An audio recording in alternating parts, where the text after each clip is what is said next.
සංගීතයේ කතාවට ආදරය කරන ඔයාලව ගොඩාක් ආදරෙන් පිළිගන්නවා අදත් මගේ channel එකට. මම අද ඔයාලත් එක්ක කතා කරන්න හිතුවේ නයනයට කට උත්තර නැති වෙන හේතුවක් සම්බන්ධව. ඉතින් වීඩියෝ එකට යන්න කලින් මම ඔයාලගෙන් පුංචි ඉල්ලීමක් කරනවා. මගේ channel එක මුලින්ම subscribe කරලා එකතු වෙන්න කියලා. ඒ වගේම like කරන්න, comment කරන්න, තවත් නොදන්න යාළුවෙකුට දැනගන්න share කරන්න කියලා. ඇත්තටම මේ සංගීතේ කතාව පුරාවටම මේ නයනය තමයි මහීගේ ජීවිතයට ලොකුම බලපෑමක් එල්ල කරේ. මොකද හැම වෙලාවෙම වගේ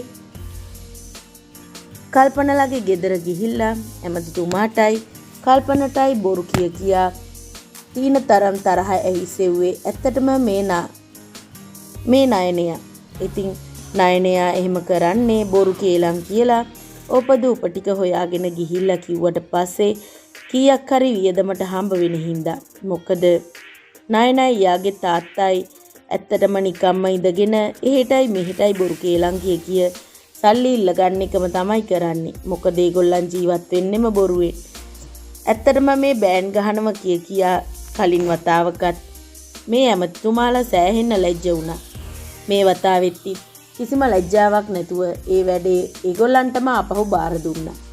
ඉතින් ඇත්තටම මේ වෙලාවේ ඇවිල්ලා සුරංජිත් ඇමතිතුමාට බොරු කියලා සල්ලි ටිකක් ඉල්ලගෙන යන්නේ හොඳකට නන්න වෙයි. මොකද මේ වැඩේ හරියට කරගන්න බැරි වුණත් සල්ලි ටික අරන් ඉවරනේ. ඒක තමයි ඒගොල්ලන්ගේ ප්ලෑන් එක. ඉතින් ඒ කොහොමුණත් සුරංජිත් ඇමතිතුමා අනිවාර්යෙන් කල්පනගෙන් මේ විස්තර ගැන අහවි. ඉතින් ඇත්තට මේ වෙලාවේදී තමයි දැනගන්නේ කල්පන මේ ගැන කිසිම දෙයක් කතා කරලා නැහැ කියලා. ඉතින් ඇත්තටම සුරංජිත් ඇමතිතුමාට හොඳටම කේන්ති යනවා. එයාට බොරු කියලා රවට්ටලා සල්ලි අරගෙන ගිය එකට කේන්ති යනවා. ඉතින් කොහොමුණත් මේ දේ නමුත් කෙරෙන්නම ඕනේනේ. දෙන්නත් එක කතා කරලා ගෙදරට ගෙන්නව ගන්නවා කලණය. හොඳට දේශපාලන වැඩ ටික කරගනීවි. ඉතින් මේ හින්දා එහෙම වෙන්න හොඳ නෑ කියලා අනිවාර්යෙන් මේ නයනයත් එක්ක සුරංජිත් ඇමතිතුමා වගේම කල්පනත් කතා කරાવી. මොකද දැන් මේ දේශපාලන ප්‍රශ්නත් එක්ක කලනත් එක්කත් ගැටලුවක් තියෙනවා. ඉතින් ඒ වගේම මහීගේ ප්‍රශ්නෙත් තියෙනවා. ඉතින් මේ හැම එකටම හොඳම විසඳුම තමයි නයනයත් එක්ක මේ යන සංගීත කණ්ඩායමේ ගමන. ඉතින් සංගීතය හොඳට කරගත්තොත් තමයි ඇත්තටම කල්පනට හොඳ අවස්ථාවක් හම්බ වෙන්නේ. ඉතින් ඒ හින්දා අනිවාර්යෙන් මේ දෙන්නම කේන්තියෙන් බනිනවා වගේම අනිවාර්යෙන්ම කියනවා වැඩේ හොඳටම කෙරෙන්න ඕන කියලා.